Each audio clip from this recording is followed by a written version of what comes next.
皆さんこんにちは。ながらフライトの時間がやってまいりました。今日のテーマはこちら、2025年業務設計コンサルタントの採用に注力する理由。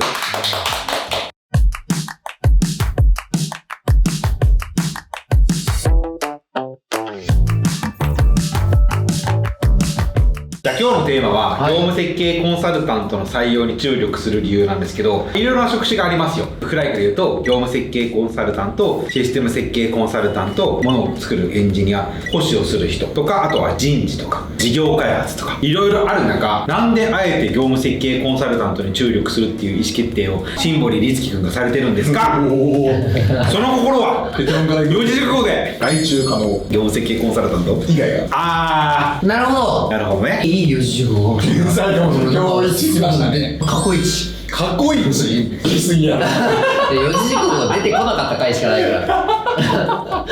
四面楚歌。虎視眈々みたいな。四字熟語めっちゃ書いてますよねこれ。要求定義と部署でも業務設計もこういう口論だよ。いや、3文字や。本題ね。業務設計コンサルタントに注力する理由。その心は外注可能。そう。まあどこも頭は使いますが、エンジニアって分かりやすいじゃないですか。フリーランスの方とか、副業の方とか、なんなら SES とかに依頼しちゃえば、ものづくりエンジニアってできる時代ですし、なんならもしかしたら AI がやってくれるかもしれないですよねと。それがどんどん上流に上がっていくにつれて、じゃあシステム設計ってなった時も、まあセールソース知ってる人がいれば、こういう業務作りたいからこういうシステム作りたいんだよねっていう元があれば、誰でも設計できるよねってなった時に、やっぱり一番上でやってるこの業務設計コンサルタントの人たちっていうのが01の状態からお客さんの業務を聞いてちょっと頭ひねりながら、だったらこういう業務に変えた方がいいんじゃないですかとか、このサース合いますよねみたいなのを作り上げていくっていうところをやっぱうちの強みとしてますし、そこを外注するってまあ不可能だなって思った時に、ここの人たちをいっぱい増やしたいなって思ったのが一番最初のきっかけでございます。育成したいんですよ、業務設計コ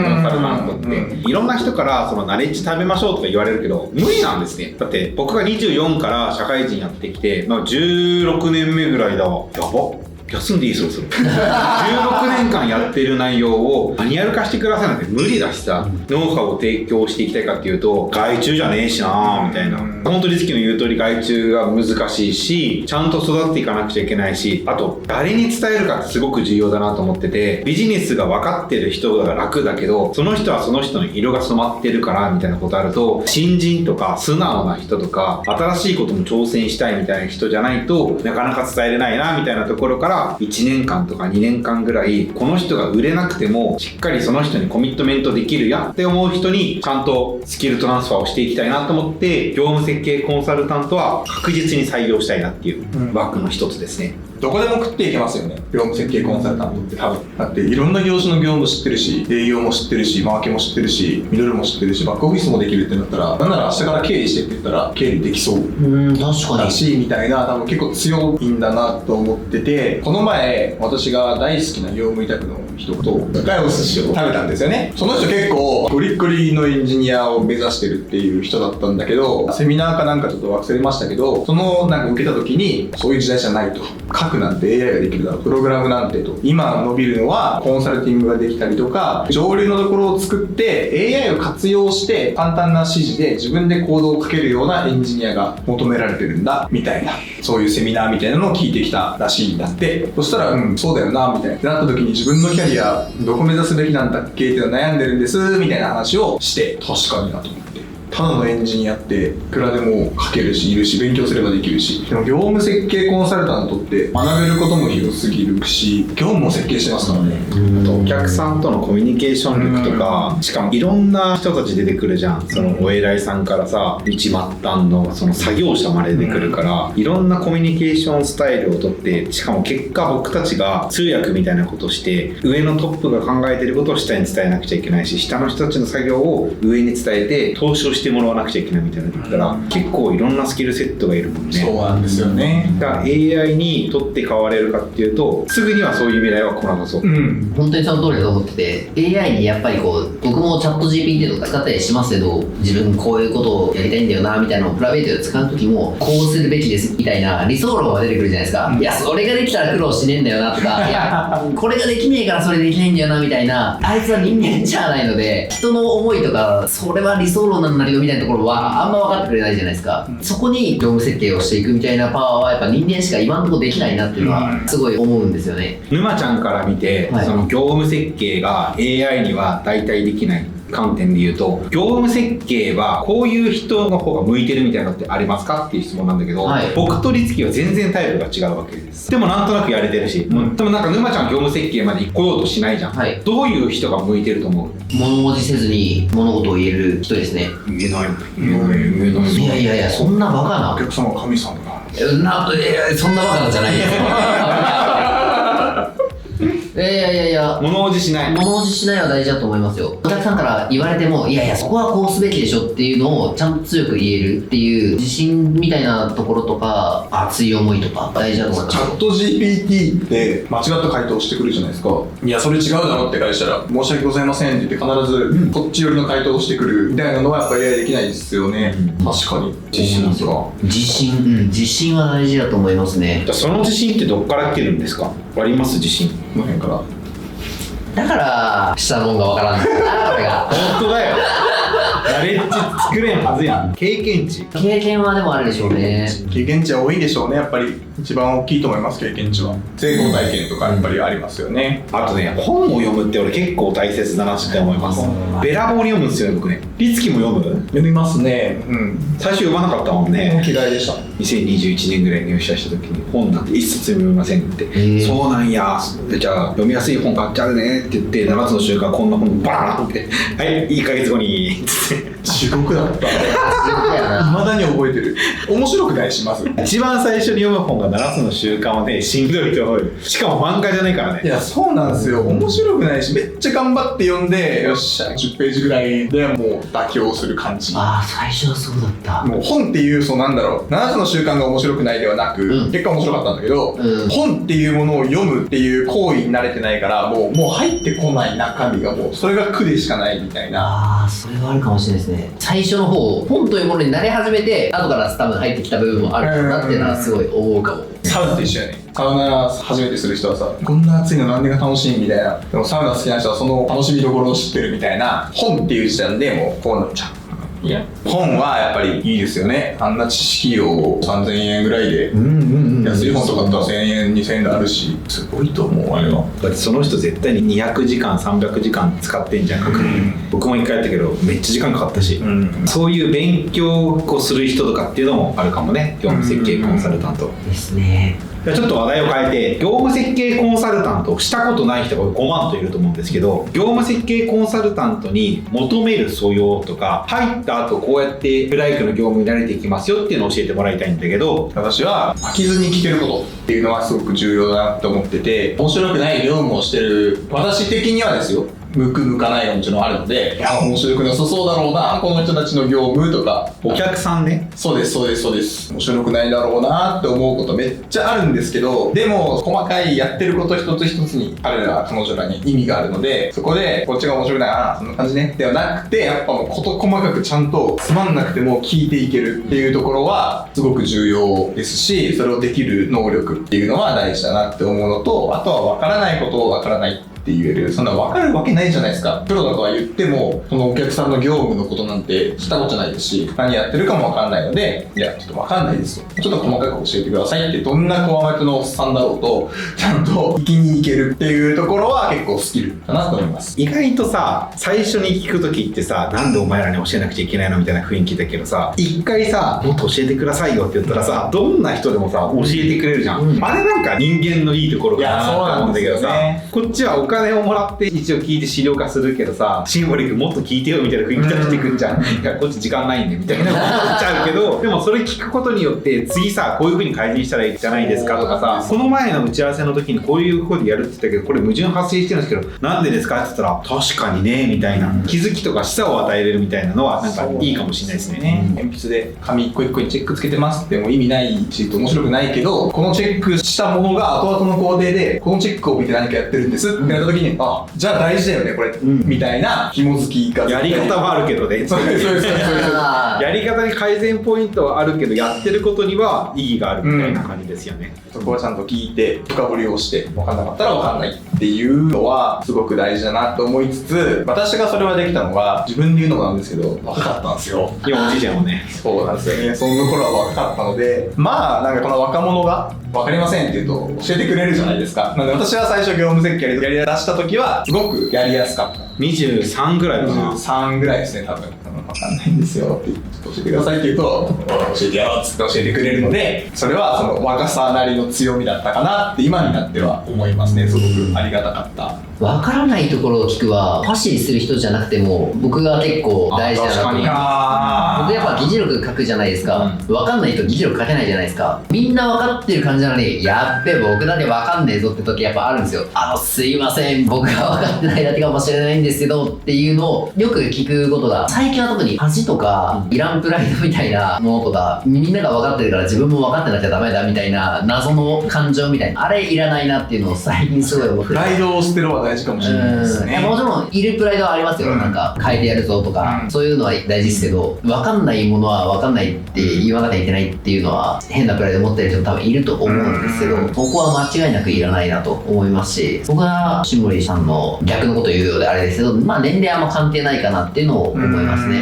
業務の歴から言うとね、その業務したことないから0年目だもんね。そうですね。ド新人と同じだから聞いて悪いわけないもんね。そうですね。しかもその聞くことによってお客さん自身も気づきがあるとかさ、確かにそれ意味ないかもみたいな説明が下手っていうのがあるかもね。その慣れすぎてるから当たり前でやってるし、よく言うのが業界用語とかね、分からんわみたいな短縮するじゃん。僕たちも言うやん。それは業界が言えみたいなところはあるので、お客さん自身にもその新人が来た時に分かりやすく言うような言葉で話してくださいっていうのはそういった意味もあるかもしれないですね。WMT WMT ウェブミーティングの一回 WMT しましょうって言われてUMT あれは多分なんかもう業界用語とかで企業用語みたいなそういうのめっちゃある。それは聞かないとダメだなって思いますね。そこで知ったかぶりしていいっすよって言ってまだ入ってこないんですかとかどこに何やみたいなあるかもしれないですね。そういうので生まれる会話もあるかもしれないですね。聞いたことによって周りの人も僕だけじゃなくて他の人も分かってない可能性ありますし、そういう人たちを戻してあげられるっていうのもあるかもしれないですし、大事だと思います。業務設計コンサルタントに興味がある人、もしくは全く興味がない人に業務設計コンサルタントの魅力を教えてください。いろんな企業のことを知れる魅力だと思いますよ。そこなんだそれもカメラマンの気持ちになってみてよダイレクトになりきすぎてんだから、そっちの飛んできたかもしれない。こういう感じなんだ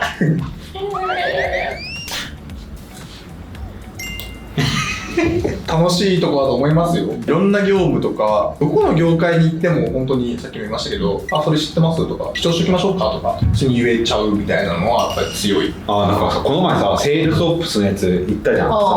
ビズオップスか、はい、あの時になんかちらっと話があったんですけど、自分のキャリアを考えてますみたいなことを言っている人があったんだけど、確かに企業の中のオペレーションをきれいにしますってどの業界がいいかなってあるけど、ワンチャンコンサルタントって僕ありだなっては言わなかったんだけど、意味わかる？企業の中の管理者とかオペレーションをきれいなする人の今後のキャリアっていう観点で言うと、ユーザー企業の中に入らずにコンサルタントとして業務をきれいにしていくっていうのはありだよね。もちろんそのいろんな業種がある中で1個しか知らないし1企業しか知らないから、もちろん未熟なのはそうだけど、でもそれで違う企業に行ってもずっと同じじゃん。また違う企業に行っても同じじゃん。だったらさ、1が111って終わるよりかさ、1× の 1×1 みたいなのずっと1だけどさ掛け算というかしていった方がおもろいよなって思って、ね、広げて枝葉のようにこうバーっていってもいいですよね。確かにやってることはもしかしたら近しいかもしれないですね。ビズオップスみたいな人とかは意外と興味があるんだったらね、楽しいなと思います。魅力、はい、傍から見てるとね、沼ちゃんは議事録とか保守サポートみたいなところやってるから、メインでは業務設計やらないけど、魅力はどういうところに移りますか？はい、人と関われることかなと思います。絶対に人と関わるじゃないですか。現場の方の思いとか性格とか業務通して生まれるなんか絆みたいなのとかあったりするじゃないですか。あれ熱いなと思ってて、ただのエンジニアだと絶対体験できない人と人との絆とか情熱とかが触れられるっていうのはすごいいいなと。やっぱ僕人と話すのは好きなので、そういうところに結構ダイレクトに触れられるっていうのはすごい魅力なんじゃないかなと思います。めっちゃいろんな経験できると思います。今聞いて思い出したけどさ、はい初め業務設計コンサルタントとか一人でやってる時とかフリー時代にそういうこと近しいことやってる時にさ嬉しかったことをふと思い出したんだけど、多分リツキも分かってくれると思うんだけど、うちの会社に来ないって言われない。あ知りすぎていろんな IT ツールもやってるから、僕の場合はもう起業してるからないけど、それ言ってもらえるって嬉しいなってすごく思ってその時には、いやいかんけどねって言って思ったけど、言われることはあると思います。僕で議事取ったりとか、保守とかだったりするのに、なんかずっと隣になんかいてほしいとか言われたりすることはやっぱあるんですよ。そうだよね。必要とされるって嬉しいんだよね。一緒に働きたいって言われるのはそれ以上のものがあるかもしれないね。ありますね、絶対ありますね。やっぱ人と人の関わりはね、素敵やなと思いますね。本当に。すっごい思います。僕アシスタントとかサウとかでいっぱいついて回ってますけど、いろんな人と関われますもんね。超面白いですよ。東京したら一人だけどね、今。僕行ってから早速現地訪問も早速あったりして一緒に行ったりしてるんで、現地で訪問するのってやっぱ東京多いじゃないですか僕ら。むしろ人との触れ合い多くなりそうじゃないですか。まあね、確かにちょっと来てみたいなね。ウェブ会議がね、2個続くんだって言った方が早いしね。それこそこの前の勉強会の交流とかもありましたし、楽しかったよね。めっちゃ楽しかったですよ。沼ちゃんすごかった、ちゃんと喋ってて。僕は主幹の人たちとかで喋ったりさ、登壇した人たちにもうちょっと話聞きたいから、これどうなってんのって聞きたかったりだけど、ユーザー側というか聞いてる側の人たちとみんなと仲良くなって、そうそう、沼ちゃん帰るよって言って引き止められて。すごいスキルだ。そう、でも逆に僕いきなりあそこの登壇者側にババババって行くみたいなのは僕逆にできないんで役割分担みたいになりましたこうやって。しかもね、最初には一緒におる雰囲気を出してたけど、もういいやと。俺は喋りたいって言ってくれない。あ、そうそう。それ沼ちゃんから喋りかけに行ったの？そういう人もいれば逆もありました。YouTube あったんですよ。名指しでそうちょこちょこちょこってきて。そうですすごいね。あったんですよ。僕はああいうの初めてだったんで、あるんだこういうの。しかも僕を見てるっていうパターンあるんだと思って、嬉しいとかっていうよりも驚きがちょっと勝った感じ。セミナーとかに行った時にさ、知ってる人向こうは見てるかもしれないけど粗相できないわけじゃん。そわそわしちゃう感じ。その業界的にさ、セールスフォース関連のビズオプスっていうところだったからさ、見てる人が多いからさ、変なことできないなみたいな。